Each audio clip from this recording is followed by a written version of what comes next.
لا أزور سوريا ولا ألتقي بأهلي، فتصوروا كم هي فرحتي. فرحتي كبيرة.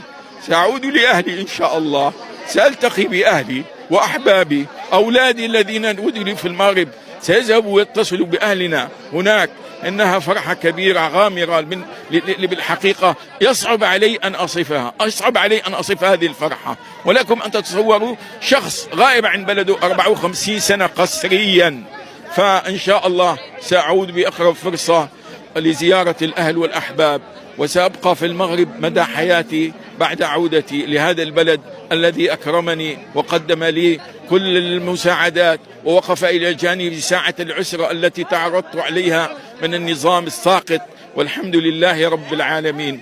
شكرا لكم أيها الأحباب الذين ساهمتم بالحضور في هذه الوقفة، والله ووفقنا الله، والسلام عليكم ورحمة الله وبركاته.